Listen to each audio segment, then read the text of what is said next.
Chapter 25, Cathedral. While Ezek muttered to himself, he subconsciously shot a glance at Quentin Cohen, seemingly hoping for hints to jolt his memories. Cohen, with his deep-set blue eyes, shook his head without any hesitation. I do not have any impression of it. Right then? Perhaps it just shares a root word. Ezek lowered his left hand and gave a self-deprecating laugh. Klein was rather disappointed with the outcome, and he could not help but add on. Mentor, Mr. Ezek, as the both of you know, I'm very interested in exploring and restoring the history of the Fourth Epoch. If you ever recall anything or obtain relevant information, could you please write to me? No problem. As a result of Klein's actions today, the silver-haired senior associate professor was rather pleased with him. Ezek also nodded and said, Is your address still the same as before? For now, but I'll be moving soon. I'll write a letter to inform you when the time comes, replied Klein in a respectful manner. Cohen shook his black cane and said, It's indeed about time you moved to a place with a better environment. At that moment, Klein caught a glance at the newspaper in Ezek's hand. He deliberated on his words before saying, Mentor, Mr. Ezek, what did the newspapers say regarding Welch and Naya? I only learned a little from the police who were in charge of the investigations. Ezek was just about to answer when Cohen suddenly pulled out the pocket watch that was linked to his black tuxedo by a golden chain. Click, he opened the pocket watch and tapped his cane. The meeting is about to begin. Ezek, we can't be delayed any further. Give the newspaper to Moretti. All right. Ezek handed over the newspaper he had read to Klein. We will be going upstairs. Remember to write a letter. Our address has yet to change. It's still the Coy University History Department office. He laughed as he turned around and left the room with Cohen. Klein took off his hat and bowed. After watching the two gentlemen leave, he bade farewell to owner of the office, Harvin Stone. He proceeded across the corridor and slowly exited the gray 3-story building. With his back against the sun, he lifted up his cane and unfolded the newspaper and saw the title, Tingen Morning Post. Ingen sure has all sorts of newspapers and magazines. There is the Morning Post, Evening Post, The Honest Paper, Backlund Daily Tribune, Tussock Times, family magazines, and book reviews. Klein casually recalled the several names that surfaced in his mind. Of course, a number of them were not local. They were distributed via steam locomotives. Now that the paper-making and printing industries were getting more advanced, the cost of a newspaper has already decreased to the price of a penny. The audience it reached also grew wider and wider. Klein did not scrutinize the details of the newspaper, quickly flipping to the news section with the report armed burglary murder. According to the police department, the scene at Mr. Welch's home was a horrible sight. There was missing gold, jewelry, and money, as well as anything valuable that could be easily taken away. Not even a penny was left behind. There is reason to believe that this was done by a merciless group of criminals that would not hesitate to kill the innocent, such as Mr. Welch and Madame Naya, if sight of their faces are caught. This is outright contempt for our kingdom's laws. This is a challenge to public security. No one wishes to have such an encounter. Of course, one piece of good news is that the police have located the murderer and captured the main culprit. We will do our best to provide news on any follow-ups. Reporter, John Browning. The matter has been handled and covered up. As Klein walked through the boulevard, he nodded in a hardly noticeable manner. He flipped through the newspaper as he strolled down the path, reading the other news articles and serials in the process. Suddenly, he felt the hairs on the back of his neck stand, as though needles were stabbing at him. Someone is watching me, observing me, monitoring me. Various thoughts welled up in him as Klein had a faint realization. Back on Earth, he had once felt an invisible gaze before ultimately discovering the source of the gaze. However, it had never felt as crystal clear as what he was experiencing now. This was the same in the original Klein's memory fragments. Was it the transmigration or the mysterious luck enhancement ritual, which enhanced my sixth sense? Klein fought back the urge to seek out the observer. Using his knowledge from reading novels and watching movies, he slowed his pace and put away the newspaper before looking toward Coy River. Following that, he acted as if he was admiring the scenery, slowly turning his head in different directions. He acted natural as he turned around, taking in everything with his eyes. Other than the trees, grassy plains, and students passing by in the distance, there was no other person there. But Klein was certain that someone was watching him. This. Klein's heart raced as his blood surged through his body with the intense thumping. He unfolded the papers and covered half his face, afraid that anyone would discover anything wrong with his expression. Meanwhile, he clenched his cane and readied himself to draw his gun. 1 step, 2 steps, 3 steps. Klein proceeded forward slowly. The feeling of being spied upon remained, but there was no sudden outburst of danger. He walked through the boulevard in a somewhat stiff manner and arrived at the waiting point for public carriages when a carriage pulled up coincidentally. Iron. Zoots. No, Champagne Street. Klein continually dismissed his thoughts. He originally planned on heading home immediately, but he was afraid of leading an observer of unknown motives to his apartment. Following that, he thought of heading to Zoutland Street to seek help from the Nighthawks or his colleagues. However, he thought otherwise, afraid that he would end up alerting his enemy and expose the Nighthawks. Therefore, he casually chose somewhere else. 6 pence, the ticketing officer replied routinely. Klein did not bring any gold pounds with him today. He had hidden the money in the usual spot and had only taken 2 soldi notes with him. And before he came, he had spent the same amount of money, leaving him with 1 soldi 6 pence. Therefore, he took out all his coins and handed to the ticketing officers. He found a seat after boarding the carriage, and finally, with the closing of the carriage doors, Klein felt that unease of being watched vanish. He exhaled slowly as he felt his limbs tingle slightly. What do I do? What should I do next? Klein looked out the carriage as he racked his brains for a solution. Until he was clear about the intentions of the person watching him, Klein had to assume that there was malicious intent. Many thoughts sprang up in his mind, but he dismissed them. He had never experienced such an event and had to use a few minutes to organize his ideas. He had to notify the Nighthawks. Only they could truly get rid of this threat, but I can't head there directly or I might expose them. Perhaps that might be their goal. Following this train of thought, Klein crudely surmised various possibilities as his thoughts turned clearer. Uff, he exhaled as he regained some semblance of composure. He looked seriously at the scenery outside flying past him. There were no accidents along the way to Champagne Street, but when Klein opened the door and stepped out of the car, he immediately had the uneasy feeling of being watched again. He acted as though he had not sensed anything.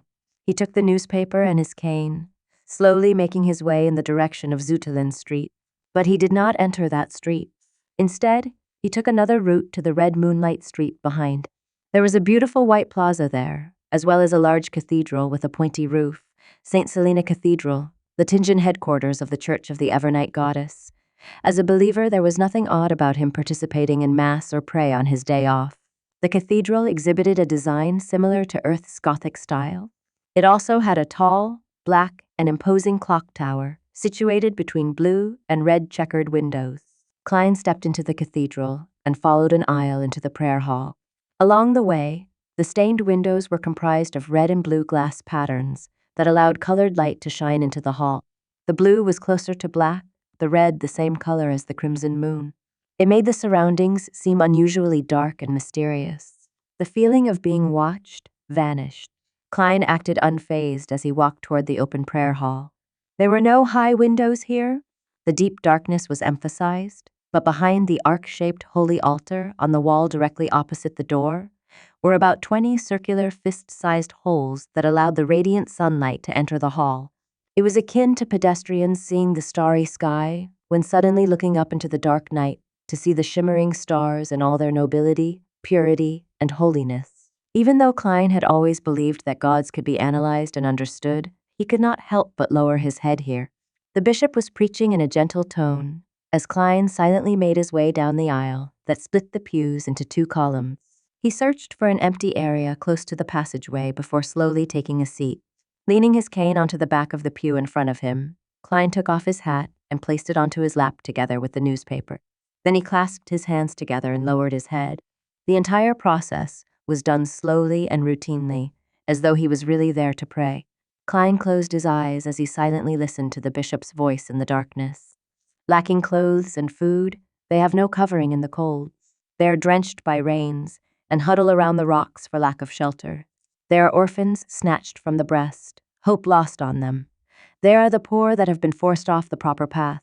The Evernight did not forsake them, but bestowed them with love, sapon, echoes amplified as they entered his ear. Klein saw a swath of darkness in front of him, as he felt his spirit and mind cleanse. He calmly took it in until the bishop finished his preachings and ended Mass, after which the bishop opened a confessional door beside him. Men and women began lining up. Klein opened his eyes and donned his hat once more. With his cane and newspaper, he stood up and found his place in line. It was his turn after more than 20 minutes. He stepped in and closed the door behind him. There was darkness in front of him. "My child, what do you wish to say?" The bishop's voice sounded from behind the wooden damper screen.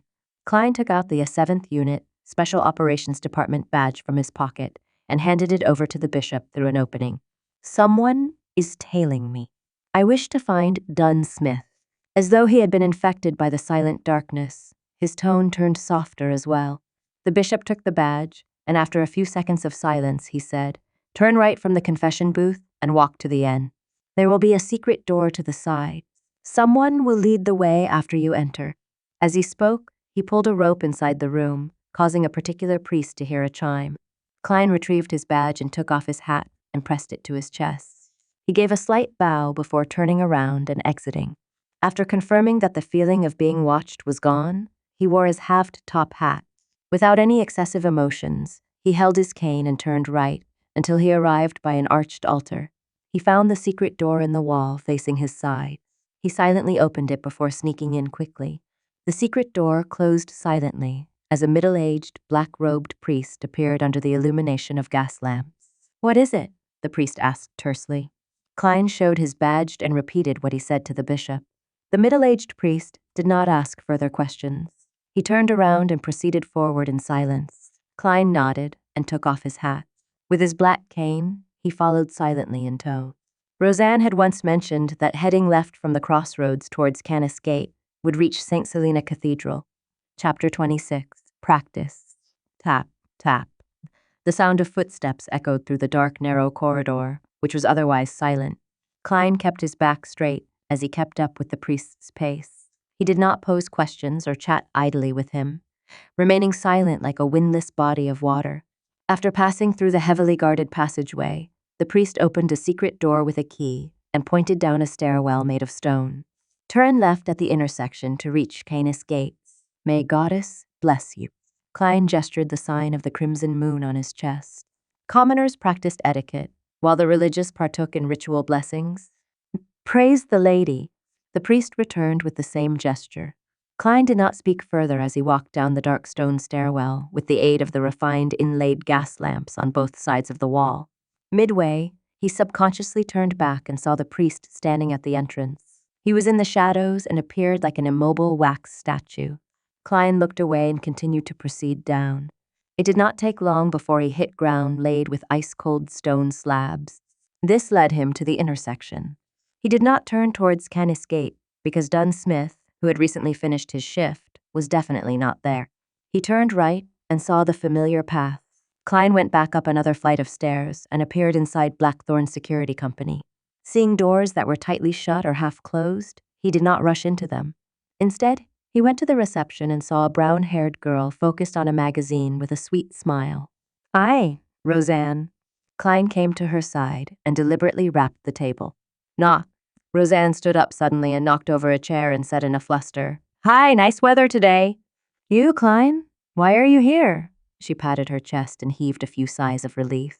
She was like a young lady afraid that her father had caught her skiving.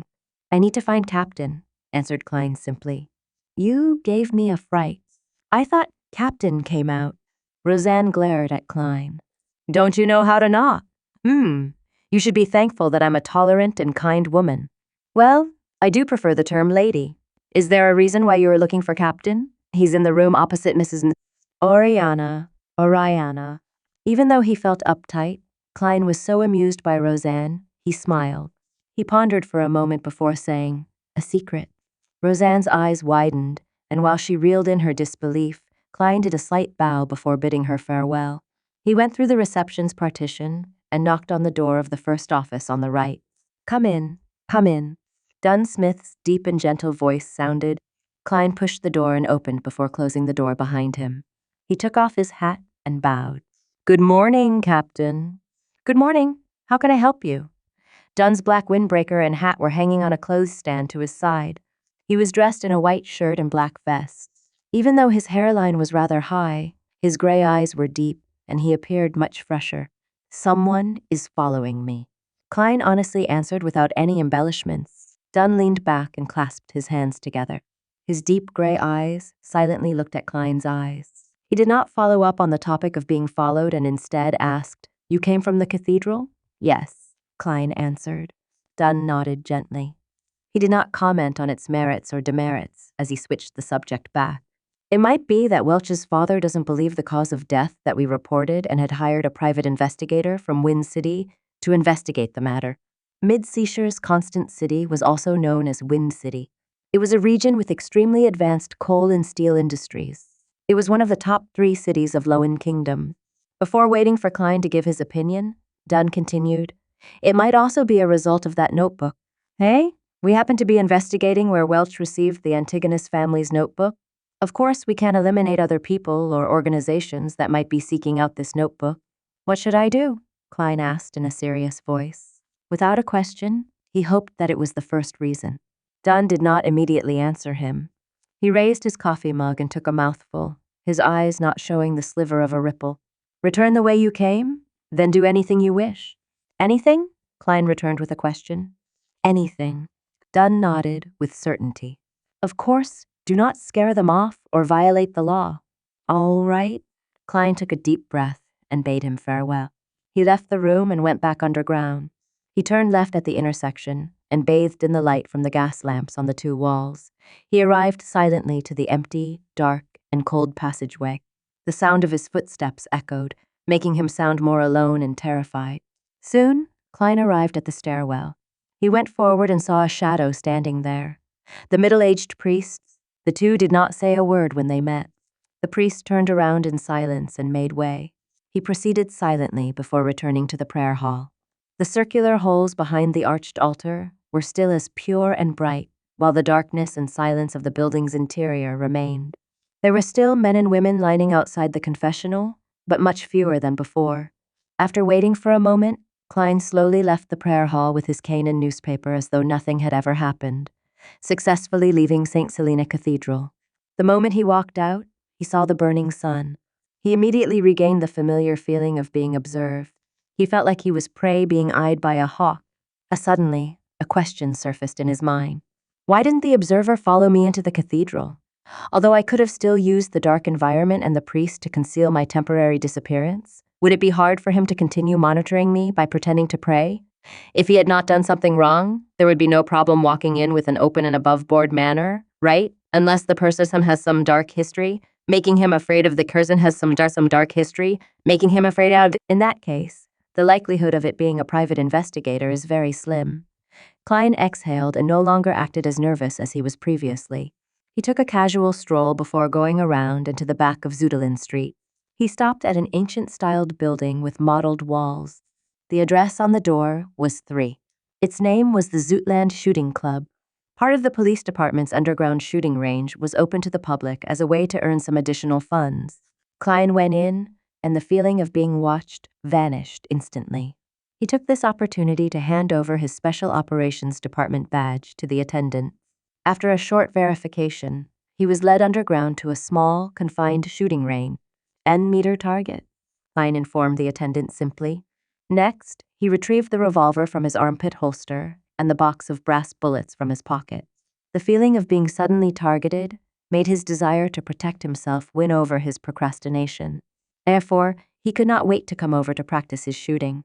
After the attendant left, he flicked open the cylinder and removed the silver demon hunting bullets. Following that, he filled the cylinder with normal brass bullets. This time, neither did he leave an empty spot to prevent misfiring, nor did he take off his formal attire and halved top hat. He planned on practicing in his usual getup.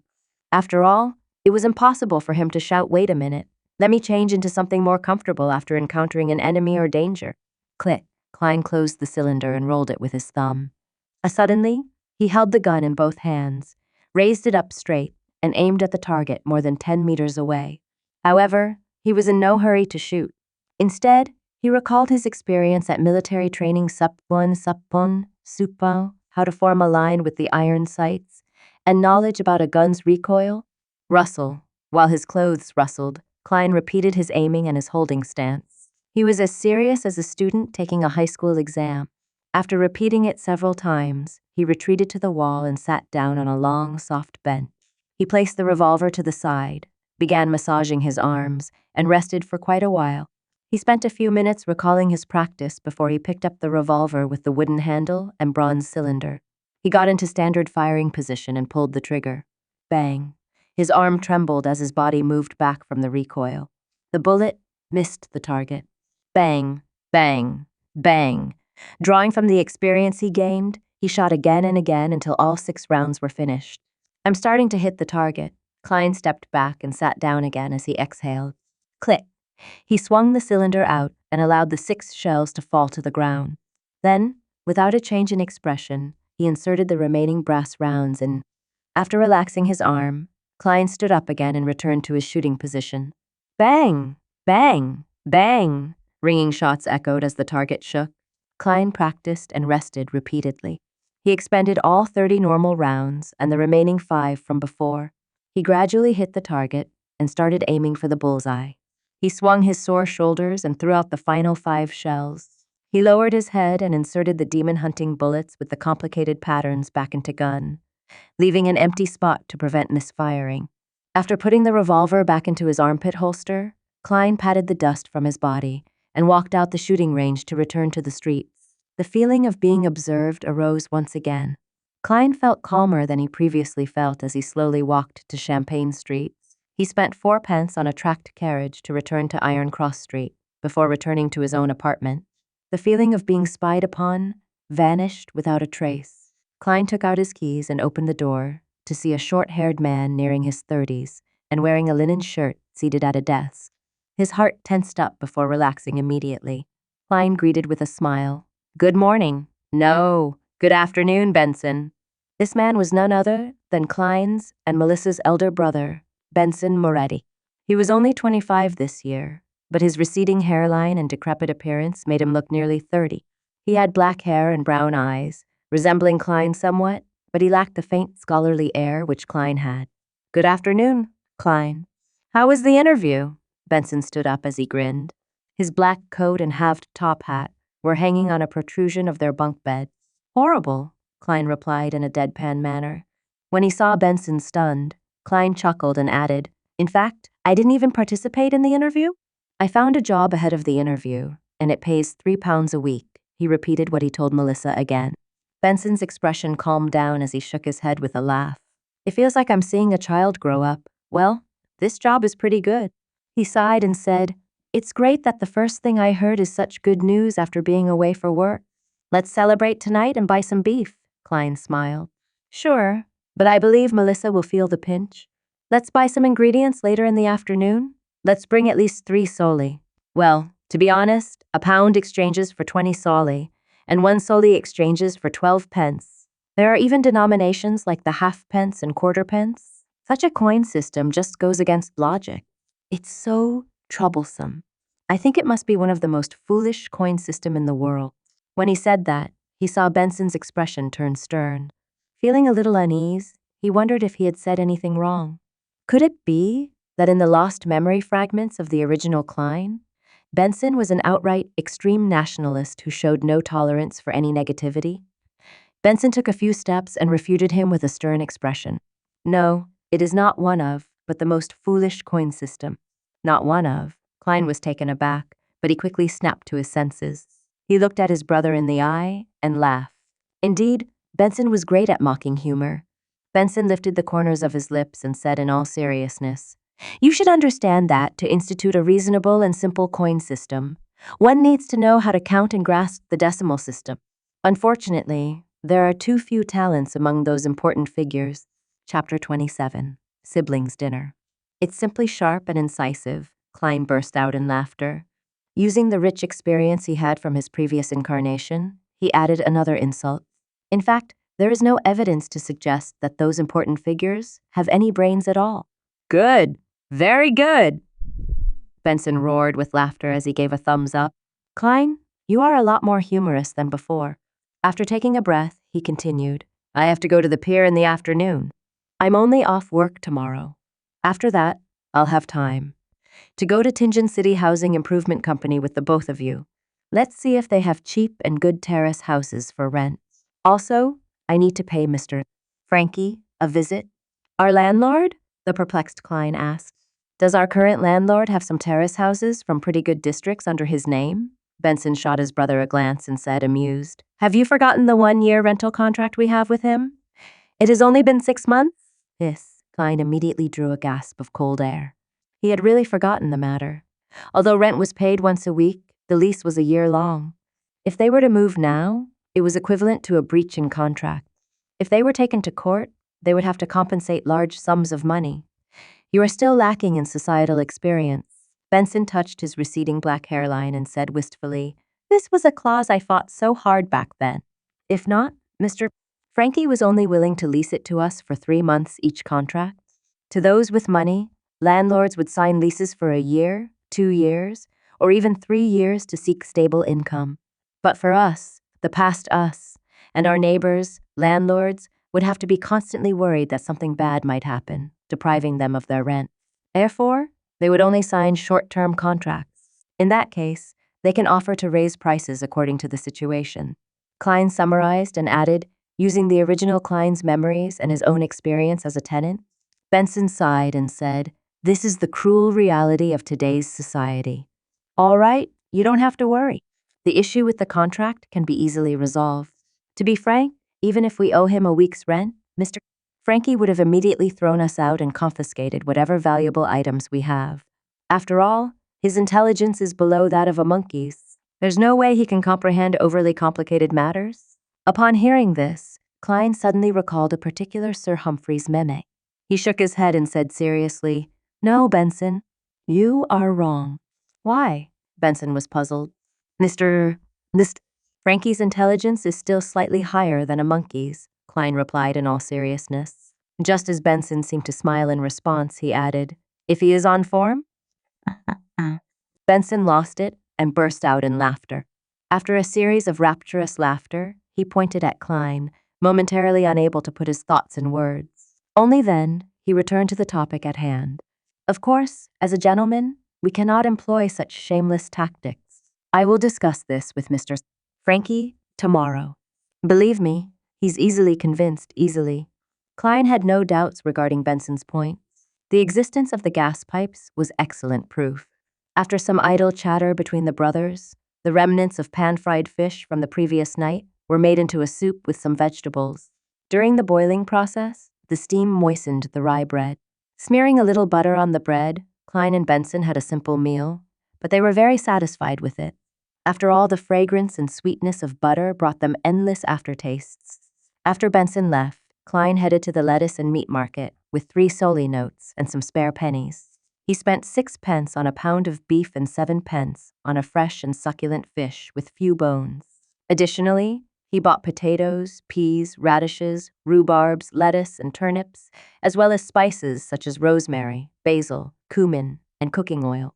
During this entire time, he continued to feel like he was being watched, but there was no physical interaction. After spending some time at Smyron Bakery, Klein returned home and began weightlifting with heavier items such as books to train his arm strength. He had planned to exercise by military boxing, which he learned from his compulsory military stint for students. However, he had already forgotten the radio exercise routines from school, much less boxing, which was only taught during the military stints. Exasperated, he could only do something simpler. Klein did not overexert himself since it would lead to fatigue, and thus put him in greater danger. He took an appropriate break and began reading the original Klein's notes and study materials. He wished to read anything regarding the 4th epoch again. In the evening, Benson and Melissa sat in front of a desk. The food was placed neatly like children in upper primary school. The fragrances of the dishes were composed of a rich melody of scents, the soul-captivating fragrance of the stewed beef, the obviously tender potatoes, the sweetness of the thick pea soup, the mellow flavors of the stewed rhubarb, and the sweetness of the buttered rye bread. Benson gulped a mouthful of saliva as he turned around to see Klein placing a crispy fish onto a plate. He felt the fragrance of the oil permeate through his nostrils into his throat and then into his stomach. Groan. His stomach made a distinct protest. Klein rolled up his sleeves and held up a plate of fried fish, before placing it in the middle of the tidied desk. Following that, he returned to the cupboard and took out 2 large cups of ginger beer and placed them where he and Benson sat. He smiled at Melissa and took out a lemon pudding as if he were performing a magic trick. "We'll have beer while you'll have this." "Thank you." Melissa took the lemon pudding. When Benson saw this, he raised his calm and said with a smile, "This is to celebrate Klein's finding of a decent job." Klein raised his cup and clinked it with Benson before clinking it with Melissa's lemon pudding. "Praise the lady." Gulp. He tilted his head back and drank it down. The spicy feeling warmed his gullet, bringing him great aftertastes. Despite its name, ginger beer did not contain any alcohol. It was a mixture of the ginger's spiciness and the sourness of lemon that made it taste similar to beer. It was a kind of beverage that both women and children found acceptable. However, Melissa did not like the taste of it. "Praise the lady." Benson drank a mouthful as well, while Melissa took a nibble of the lemon pudding. She chewed at it repeatedly before swallowing it down unwillingly. "Give it a try." Klein put down his cup and picked up his fork and spoon and pointed at the table full of food. He was most pessimistic of his thick pea soup. After all, he had never eaten something so strange on Earth. All he could do was adapt the recipe from the original Klein's memory fragments. As the eldest brother, Benson did not stand on ceremony as he dug up a spoonful of mashed potatoes and stuffed it into his mouth. The beaten potatoes were boiled thoroughly and mixed with the faint taste of lard and just enough salt. It whetted his appetite and made him salivate. Not bad, praised Benson vaguely. "It's much more delicious than the one I had back at work. They only used butter." "This is one of my specialties after all," Klein accepted the praise. "It's all thanks to the teachings of the chef at Welch's place." Melissa looked at the beef soup. The green basil leaves, the green lettuce heads, and the radishes were submerged in the colorless soup, covering the tender beef. The soup was clear and its fragrance tantalizing. She forked a piece of beef and placed it in her mouth to chew. The beef retained a little chewiness despite being stewed tender. The mixture of salt, the sweetness from the radishes, and the spiciness from the basil leaves complemented the deliciousness of the beef. She seemed to give her approbation, but she could not stop her chewing. Klein tasted it and felt that although it was delicious, it was not without regret. This was still far from his usual standards. After all, he was lacking in certain condiments and could only use replacements. It was no wonder it tasted different. Of course, even with the best standards, one could only make do with the dishes they cooked personally. Suddenly, his heart pained for Benson and Melissa, who were stunted in their worldview. After swallowing a piece of beef, Klein picked up a piece of fried tussock fish, which was sprinkled with cumin and rosemary. It was crispy on the outside and tender on the inside. The char was a perfect golden brown, and the saltiness and oil fragrance intertwined as one. Nodding slightly, Klein tried a piece of stewed rhubarb and found it palatable. It got rid of the cloyed taste of meat. Finally, he mustered his courage and scooped a bowl of thick pea soup, too sweet and too sour. Klein could not help but frown. However, after seeing Benson and Melissa looking satisfied from tasting it, he began suspecting his tastes. He could not help but down a mouthful of ginger beer to cleanse his tongue. The siblings were stuffed by the end of the meal. They laid slumped in the chairs for quite a while. "Let us praise the lady once more." Benson raised his ginger beer, which had only one mouthful left, as he said in satisfaction. "Praise the lady." Klein downed the last bit of his beverage. "Praise the lady." Melissa finally put the last bit of lemon pudding into her mouth and enjoyed the flavors swishing through her mouth. When Klein saw this, he took advantage of his tipsiness and smiled. "Melissa, that's not right. You should eat the thing you find most delicious thing at the beginning. That way you can fully appreciate its most delicious aspects. Tasting it when you are filled and satiated will not do the food justice." "No, it's still as delicious as it can be," answered Melissa firmly and stubbornly.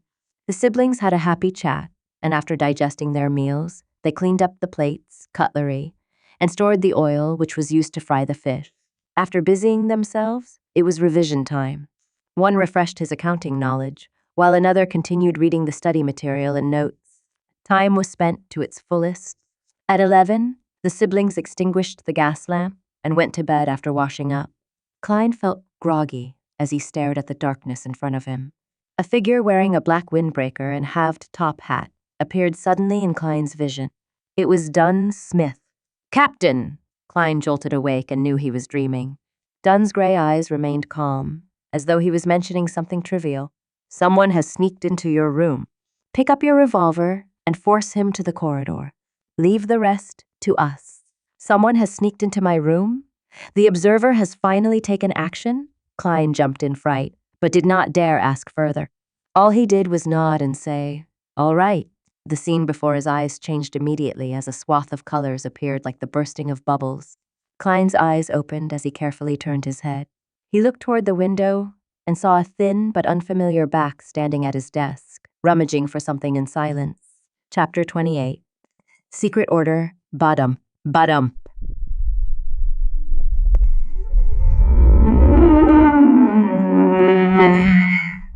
It shrank into a clump before expanding abruptly. It made his body tremble gently. There was an instant when he nearly forgot what he had to do until the lurking figure suddenly paused. The figure pricked his ears slightly as though listening for any changes. Blood flowed back from his brain as Klein regained his basic cognitive abilities. He reached beneath the pillow for the wooden grip of the revolver. He felt the firm but smooth feeling as he rapidly calmed down. He silently and slowly pulled out the revolver and aimed it at the trespasser's head. To be honest, he had no confidence in striking the intruder. Although he was already able to stably hit the target during practice, a moving person and a fixed target were completely different. He was not arrogant enough to confound the two together. However, he vaguely remembered something from his previous life. The general idea was that a nuclear weapon wielded the greatest strength before its launch. The principle held in his current situation. The best deterrence was before he shot. By not pulling the trigger or shooting blindly, the intruder was unable to determine whether or not he was a complete rookie who had an extremely high chance of missing him. His worries and fears would make him deliberate more, resulting in him restraining himself. In an instant, another thought arose in him. It immediately made Klein turn decisive. He was not the kind of person who turned calmer when faced with danger. Instead, he had already imagined the situation when he faced the observer, using intimidation instead of attacking. The Foodaholic Empire had an idiom: where there is precaution, there will be no danger. When Klein pointed his gun at the intruder, the thin man froze suddenly, as though he had sensed something. Following that, he heard a voice that hid a chuckle. "Good evening, sir." The scrawny man clasped both his hands together, and his body seemed to tense. Klein sat on the lower bunk, aimed the person's head with the revolver, and tried to speak as leisurely and as naturally as he could. "Please raise both of your hands and turn around. Try to do it slow. To be frank, I am very timid, and I get nervous easily. If you move too quickly, I can be frightened, and I can't guarantee that there won't be a situation where I misfire." "Yes, that's right." The scrawny man raised both of his hands and held them up near his head before turning his body bit by bite. The first thing that came into view was a black tight suit with neat buttons. Next, he caught a pair of brown eyebrows that were thick and sharp. The intruder's deep blue eyes didn't reflect fear, but rather gazed upon Klein with the intensity of a ferocious beast. It seemed that if Klein were careless for a second, the other person would leap forward and tear him to pieces. He clenched the handle tightly as he tried his best to appear calm and indifferent. It was only when the thin man faced him completely did Klein jerk his chin towards the door. He softly and gently said, "Sir, let's take this outside. Do not disturb the beautiful dreams of others. Oh, do keep your motions slow. Lighten your footsteps a little too. It's basic courtesy for a gentleman." The thin man's cold pupils rolled as he swept Klein a glance. He continued raising his hands as he walked slowly to the door. Under the revolver's aim, he twisted the handle and slowly opened the door. When the door was half opened, he suddenly lowered himself and rolled forward. The door was pulled by a strong wind and it closed with a slam. Benson, who was on the top bunk, was stirred. He almost woke up in a daze. At that moment, a leisurely and serene melody entered from outside. The heavy and comfortable voice started to sing. "Oh, the threat of horror, the hope of crimson cries. One thing at least is certain, that this life flies. One thing is certain, and the rest is lies. The flower that once has bloomed forever dies one." The poem seemed to possess the power to calm and relax others. Benson, who was on the top bunk, and Melissa, who was in another room, again fell asleep amid their grogginess. Klein's body and mind was also peaceful and quiet. He nearly yawned. The way the thin man had darted off was so agile that he could not react in time. Looking at the closed door, he smiled and muttered to himself, "You might not believe it, but pulling the trigger would not release a round. The empty chamber to prevent misfiring." Following that, Klein listened to the midnight poem as he patiently awaited for the battle outside to end. Within a minute, the tranquil melody, which resembled the reflection of moonlight on the surface of a lake, stopped, and the dark night resumed its deep silence. Klein silently spun the cylinder and moved the empty chamber away as he awaited for the outcome. He uneasily waited for a full 10 minutes. Just as he wondered if he should investigate, he heard Dunsmith's staid and warm voice from the door. "It's settled." You. Klein exhaled. He held his revolver and took his key. Barefooted, he carefully approached the door before silently opening it to see the black windbreaker and the halved top hat. Dunsmith was standing there with his deep and calm gray eyes. He closed the door behind him and followed Dunn to the end of the corridor and stood amid the weak crimson moonlight. "It took me some time to enter his dream," said Dunn calmly as he looked at the red moon outside the window. "Do you know his background?" Klein felt a lot more relieved. Dunn nodded and said, "An ancient organization known as the Secret Order. They were established in the Fourth Epoch and are related to the Solomon Empire and a number of fallen aristocrats of that period." "Hey, the Antigonus family's diary came from them?" "Due to a member's negligence, it entered the antique market and was obtained by Welch. They had no choice but to send people in search of it." Without waiting for Klein's question, he paused before continuing. "We will capture the remaining members they have, according to the clues." "Well, it might not end too well. These fellows are as good at hiding as the rats in the sewers. But at the very least, they would believe that we have likely obtained the Antigonus family's notebook, or that we have obtained a critical clue. In that case, as long as it's not something extremely crucial or important, they would abandon the operation. That is their philosophy on surviving." "What if the notebook is extremely crucial and important?" asked Klein worriedly. Dunn smiled without an answer. Instead, he said, "We know very little of the Secret Order. Our success this time is all thanks to your sharp wits. This contribution is all yours. In light of the possibility of hidden dangers and how heightened perception would aid in finding the notebook, you have a chance at choosing." "A chance at choosing." Klein vaguely guessed something as his breathing subconsciously turned heavy. Dunn wiped the smile from his face as he said in all seriousness, "Do you wish to become a Beyonder? You can only choose the starting sequence of an incomplete sequence of an incomplete sequence. Of course, you can give up this chance and choose to accumulate the merit you have garnered. Then all you have to do is wait till there is sufficient room for you to become a sleepless, which is also the first complete sequence the goddess has bestowed on the Nighthawks." Indeed, Klein felt delighted and did not have any hesitant emotions. He took the initiative to ask, "Then from which of the sequence 9s can I choose from? I have to have detailed information to decide whether to give up or accept, as well as choose which one." Dunn turned around and seemed to be cloaked in the crimson veil that shone down on him. He looked into Klein's eyes and said slowly, "Apart from the sleepless, the church has 3 sequence 9 potion formulas. One of them is Mystery Prior, which is also the power old Neil controls." "Hey, Roseanne has likely mentioned this to you." "She can never hold her tongue."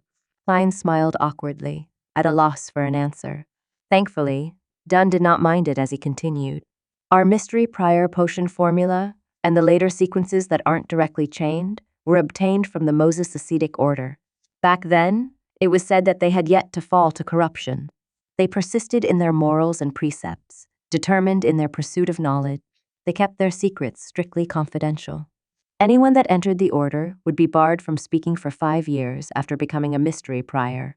They would learn to keep silent so as to cultivate and enhance their focus. The motto of Moses' ascetic order, 'Do as you wish, but do no harm,' began from them. Mystery Priors have a comprehensive but rudimentary understanding and grasp of magic, witchcraft, astrology, and other mystical knowledge. They also know a fair number of magical rituals, but they can easily sense certain existences that hide among matters. Therefore, they have to be careful and show respect to their powers as a Beyonder. We lack a large portion of this sequence, causing it to be an incomplete chain. For example, it's sequence 8. Of course, perhaps the Holy Cathedral has it. This pretty much meets all my requirements." Klein nodded slightly, to the point of having the urge to choose. Thankfully, he still remembered certain things. What about the other two? The second type is named corpse collector. Quite a number of cultists who worship death in the southern continent choose it. After consuming the potion, unintelligent dead spirits would mistake them as one of their kind and not attack them. They would gain resistance to the cold, decay, and corrosiveness of cadaveric auras. They will be able to directly see a portion of evil spirits and see the characteristics and weaknesses of undead creatures, as well as gain certain attribute enhancements. We have the sequence 8 and sequence 7 that follows it. Hey, yeah? You probably can guess sequence 7. Spirit medium. This was chosen by Daly back then, described done in detail. Spirit medium does appear mysterious and cool, but what I want most is to grasp knowledge of mysticism. Klein did not interject. All he did was listen quietly. Dunn Smith looked sideways at the crimson moon and said, "We only have sequence 9 of the third type. Whether the Holy Cathedral has it, I'm not sure. It's called Seer." Klein's pupils constricted as he recalled the regret Emperor Rossel had left in his diary. He regretted not choosing to an apprentice, bandit, or seer. Chapter 29. Jobs and rentals are serious business. Klein tried his best to remain his usual self as he asked with genuine interest, "What abilities do seers have?" "Your question is inaccurate. The question is inaccurate. The question is inaccurate. The questions." His gray pupils and face turned away from the moon as his features hid in the shadows. There are many kinds of things involved: astromancy, cartomancy, spiritual pendulums, and scrying. Of course, it does not mean that consuming the potion will immediately allow you to grasp all of them. The potion only equips you with the qualifications and ability to learn it, as they lack direct means of fighting enemies, huh? You can probably imagine that setting up a magical ritual requires a lot of preparation. It's not suitable for combat, and therefore, in terms of knowledge of mysticism, a seer will be more learned and professional than a mystery prior. It sounds like it matches my requirements as well. However, the lack of means to directly deal with enemies is quite a dilemma. Furthermore, the Church of the Evernight Goddess likely doesn't have the subsequent sequences. The Holy Cathedral likely defers to the headquarters, the Cathedral of Serenity. Means available to Los Quents Beyonders against their enemies might not be comparable to Lice to Mites their enemies, might not be comparable to Tyrese, might not be comparable. He kept going back and forth between mystery priors and seers. He no longer considered corpse collectors. Dunn Smith smiled when he saw this. You don't have to rush into a decision. Tell me your answer Monday morning. Regardless of your choice of sequence or giving up this opportunity, none of us from the Nighthawks would have any other thoughts on the matter. Calm down and ask your heart. With that said, he took off his hat and bowed slightly. He slowly walked past Klein and headed for the stairwell. Klein did not say a word and did not immediately reply. He silently bowed and watched as Dunn left. Although he was constantly hoping to become a Beyonder previously, he was thrown into a dilemma when the opportunity arose. The subsequent missing sequences, Beyonders having the risk of losing control, the believability of Emperor Rossel's diaries, and the illusory murmurs that could corrupt people into madness all mixed together and formed a madness, all mixed together and formed a moted a mastet, it is advancement. He took a deep breath and slowly breathed out. No matter how bad it is, it can't be worse than making an 18-year-old high school student decide on his future career. Klein gave a self-deprecating chuckle. Gathering his scattered thoughts, he opened the door softly and laid back on the bed. He laid there with his eyes open, silently looking at the bottom of the top bunk that was dyed with the faint crimson of the moon. A drunkard staggered outside the window as a carriage sped down the empty streets. These noises did not break the serenity of the night, but instead made it even darker and more distant. Klein's emotions settled down as he recalled his past on Earth.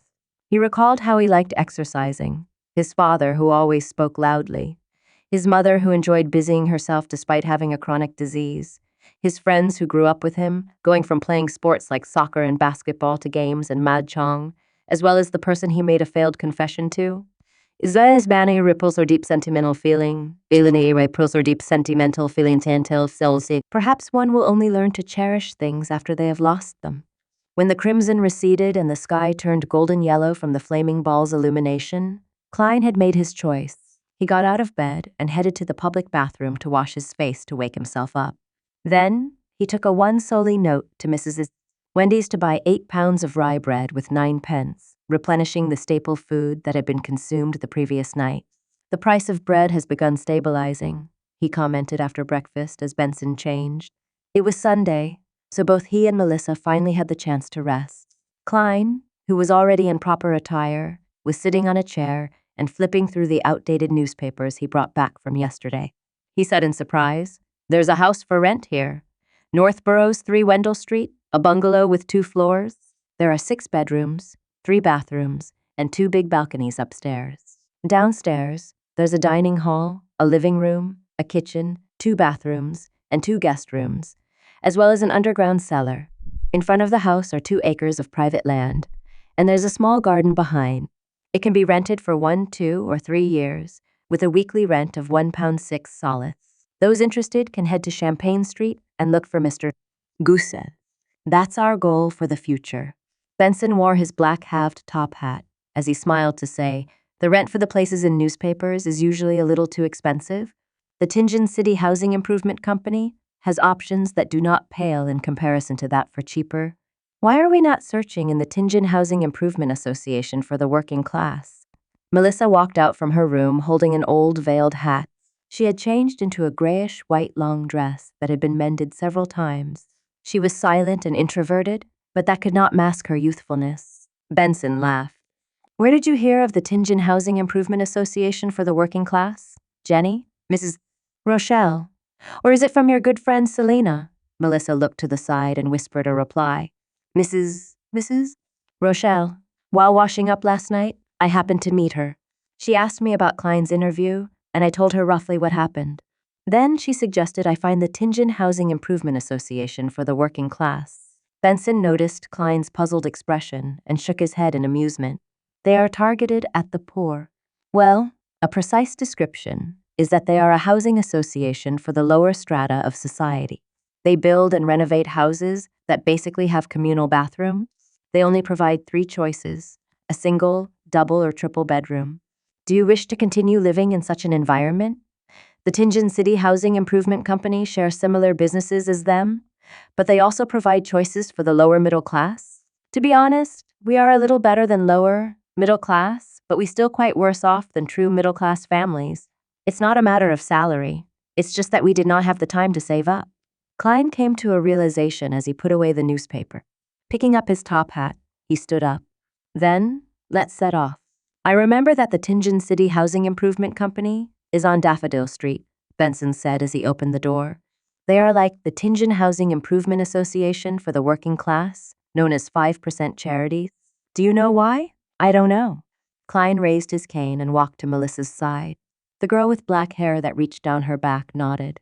Benson headed out and said, "These kinds of housing improvement associations or companies were established as a result of Backlund. They are funded in 3 ways. 1, by requesting donations from charitable foundations. 2, through funding proposals. They receive grants from the government's commission at a special rate of 4. 3rd, through investments.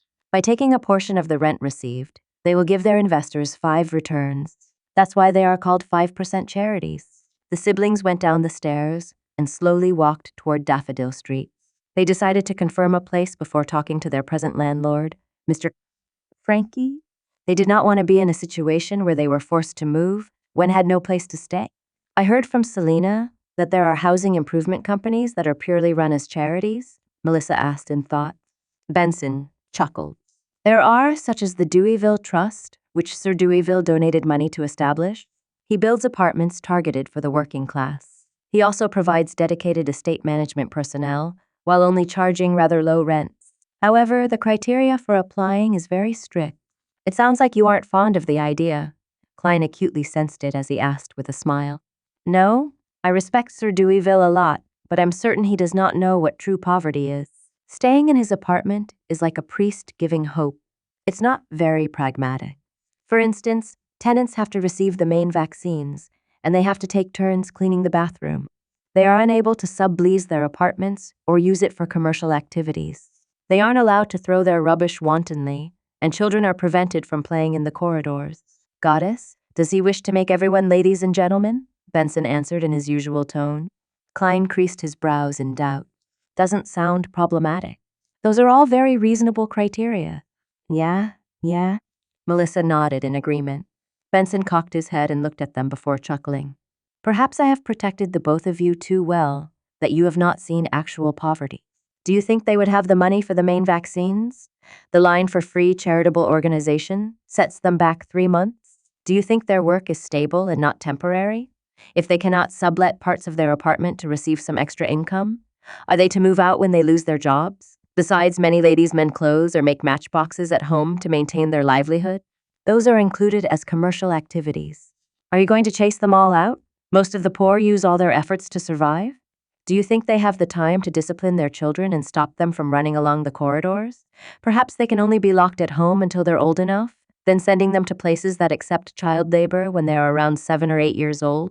Ben did not use many adjectives to describe the matter. It caused Klein to shudder a little. This was how people from low socioeconomic classes lived. Beside him, Melissa fell into silence. It took a long while before she said in an ethereal tone, Jenny no longer wished for me to visit her after she moved to the lower street. Let's hope her father gets back on his feet after that injury and finds a stable job. However, I've seen too many alcoholics use alcohol to numb themselves. Benson laughed with a somber tone. Klein was at a loss for words. Melissa seemed to be the same. As such, the siblings walked silently down Daffodil Street and found Tingen City Housing Improvement Company. The person who served them was a middle-aged man with an amiable smile.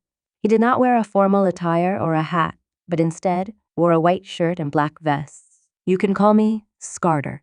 Might I know what kind of house you have in mind? When he caught a glance at Klein's silver-inlaid cane, his smile widened. Klein looked at Benson, who was better with words, and gestured for him to answer. Benson directly answered, a terrace house. Scarter flipped through the files and documents in his hand before smiling. There are currently 5 that haven't been rented out. To be honest, we are geared more to serving customers, laborers and their children who have housing difficulties where 6, 8, or even 10 or 12 people squeeze into a house. There aren't many terrace houses. There's one at 2 Daffodil Street, one in the North Borough, one in the East Borough. The weekly rent goes from 12 to 16 solid. You can take a look at the detailed introductions here. He handed over a document to Benson, Klein, and Melissa. After reading through it, the siblings exchanged looks and pointed to the same spot on the piece of paper simultaneously. Let's take a look at 2 Daffodil Street first, said Benson. Klein and Melissa nodded in response. This place was a district they were familiar with.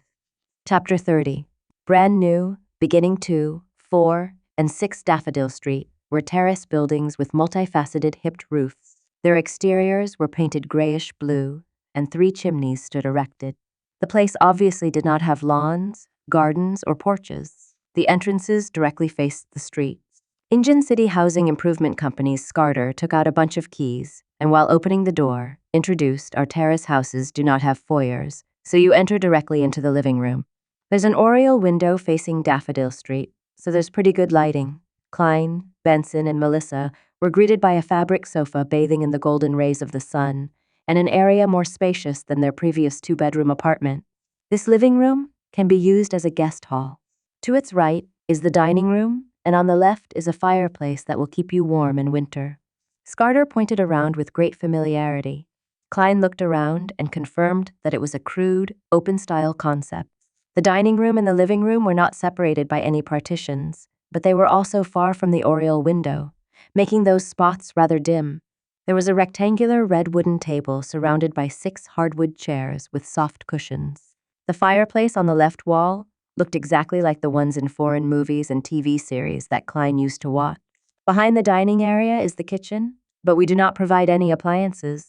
Opposite to the living room is a small guest room and a bathroom. Scarter walked around and described the remaining layout of the house. The bathroom was separated into 2 parts. The outer area was where one would wash their face and brush their teeth, while the inner area was the toilet. There was an accordion door that separated them. The guest room was described to be small, but it was as big as the room that Melissa currently stayed in. She was stunned at the sight. After looking around the first floor, Scarter brought the 3 siblings to the stairway next to the bathroom. Down below is the underground cellar. It is quite stuffy downstairs, so you must remember to let some fresh air in first before entering. Benson nodded casually and followed Scarter to the second floor. On my left, there's a bathroom. On the same side, there are an additional 2 bedrooms.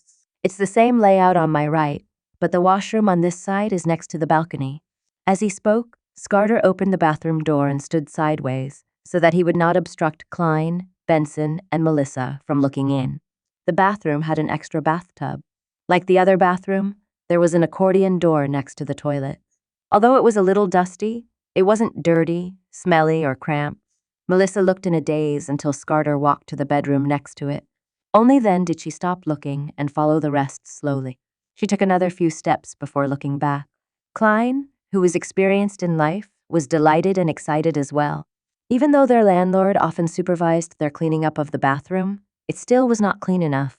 It was often nauseating, let alone the fact that they would easily encounter a line when they needed to relieve their urgencies. The other bathroom was similar. One of the 4 bedrooms was slightly bigger and was furnished with a bookcase. The rest were about the same size as each other and had a bed, table, and wardrobe. The balcony is very tiny, so you won't be able to dry too many clothes in the sun at a time. Scarter stood at the end of the corridor and pointed to a spot with a door and lock. There is a complete underground drainage, gas piping, meter, and other facilities. It is very suitable for you gentlemen and a lady like yourselves. It only requires 13 soldi of rent and 5 pence for use of the furniture weekly. In addition, there is a deposit that amounts to 4 weeks of rent. Without waiting for Benson to say a word, Klein looked around and asked curiously, roughly how much would it cost to buy the house? As a transmigrator from the foodaholic empire, the desire to buy property still existed within him. Upon hearing that question, Benson and Melissa were shocked. They looked at Klein as though they were seeing a monster.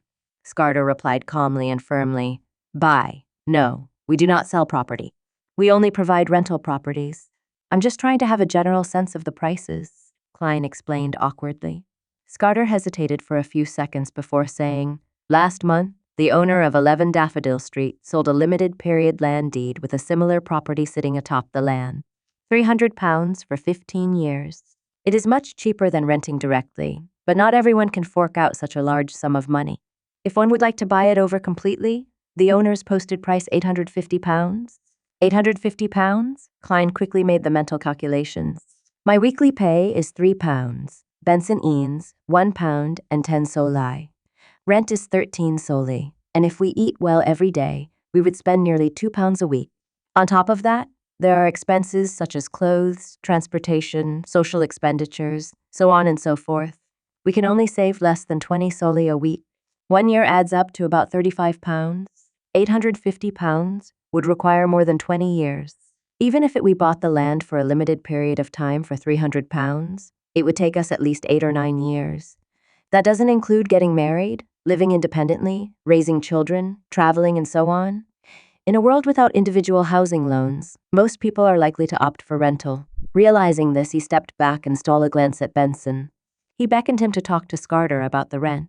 As for Melissa's intentions, they were obvious from her bright eyes. At that moment, Klein suddenly thought of letting Benson loose. Benson tapped his plain cane and looked around before he said, "We should take a look at other houses. The dining area's lighting isn't good, and the balcony is very small.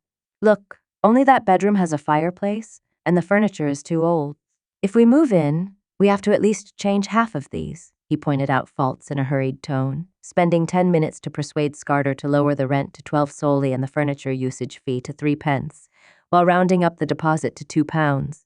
Without further ado, the siblings returned with Scarter to the Tingen City Housing Improvement Company and signed 2 copies of the contracts. They then headed over to the notary office of Tingen City to notarize the contract. After paying the deposit and first week's rent, Klein and Benson's remaining money added up to £9, 2 soldi, and 8 pence. Standing before the door of 2 Daffodil Street, they each held a bunch of copper keys. They were momentarily unable to look away, their emotions churning within them. It feels like a dream. After a while, Melissa lifted her head to look at the future Moretti residence, and she spoke with a low yet unsteady voice. Benson let out a breath and smiled. "Then don't wake up." Klein wasn't as emotional as they were. He nodded and said, "We need to change the locks of the main door and balcony door as soon as possible. There's no hurry." The reputation of Tingen City Housing Improvement Company is very good. The rest of the money is for your formal suits. However, before that, we need to pay Mr. Frankie a visit. Benson pointed in the direction of the apartment. The siblings made do with rye bread at home before heading for a terrace apartment on Iron Cross Street. When they knocked on their landlord's door, Mr. Frankie declared imposingly while his short frame perched on a sofa. "You know, my rules. No one is allowed to be behind their rent." Benson leaned forward and smiled. Mr. Frankie, we are here to give up our lease. That straightforward? Would negotiating this way work?" Standing beside Benson, Klein was shocked when he heard him. On the way here, Benson had said that his bottom line was a compensation of 12 soles. "Give up your lease? No. We have a contract, and there's still half a year left." Frankie glared at Benson as he flailed his arm. Benson looked at him seriously and waited for a moment before saying calmly, "Mr. Frankie, you should understand that you could have made much more money." "Make much more?" Frankie asked with interest, touching his skinny face. Benson sat up straight and explained with a smile. "The 2-bedroom unit was rented to the 3 of us for 5 soldi and 6 pence. But if you were to rent it to a family of 5 or 6 people, with 2 or 3 of them working and getting paid, I think they would be willing to pay more to stay there instead of staying at Lower Street, where it's ridden with crime.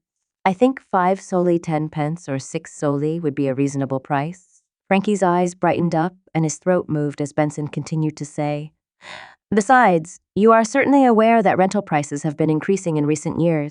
The longer we stay, the greater a loss you incur. But I need time to look for a new tenant." Mr. Frankie, who'd inherited the apartment building, obviously liked the idea. "I believe you can find one very quickly since you have the ability and resources to do so. Maybe 2 days, maybe 3 days. We will pay for the losses you incur during this time. How about the deposit of 3 soldi that we have paid?" "It is very reasonable." Benson immediately decided for Frankie. Frankie nodded in satisfaction. "Benson, you are such a conscientious and honest young man.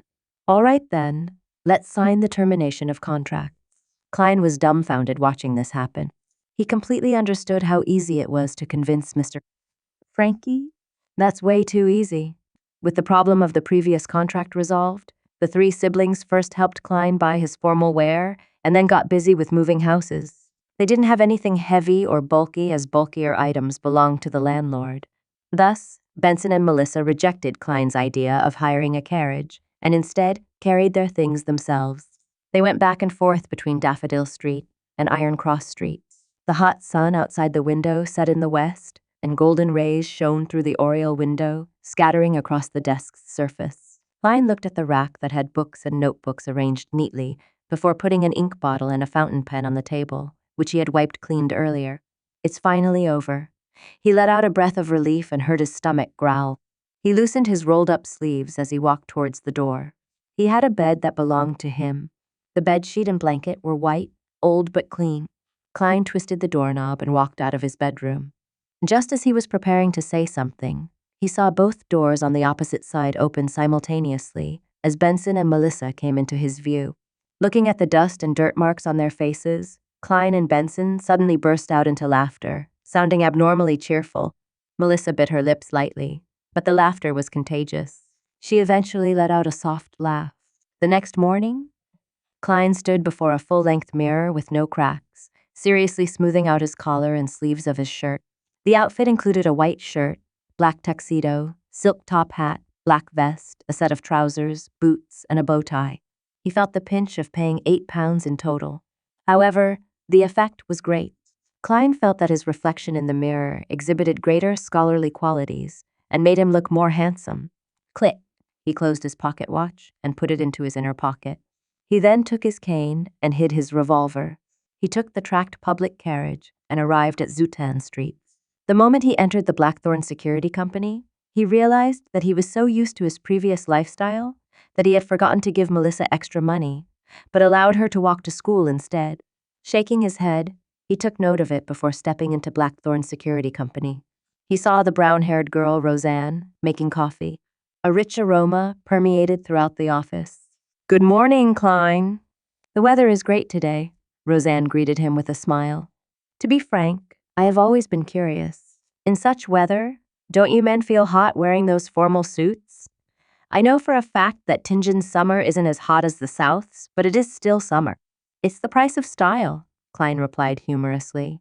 "Good morning, Miss Roseanne. Where's the captain? Same old place." Roseanne pointed inside. Klein nodded. He went through the partition and knocked on Dunsmith's office door. Come in, come in. Dunn's voice was deep and gentle as usual. When he saw Klein, who looked quite different in a set of nice formal wear, he nodded, and his gray eyes smiled. Have you decided? He asked. Klein took a deep breath and answered seriously, Yes, I have made a decision. Dunn slowly sat up straight. His expression became solemn, but the deep recesses of his gray eyes remained the same. I envy your answer, Klein replied without hesitation. Seer,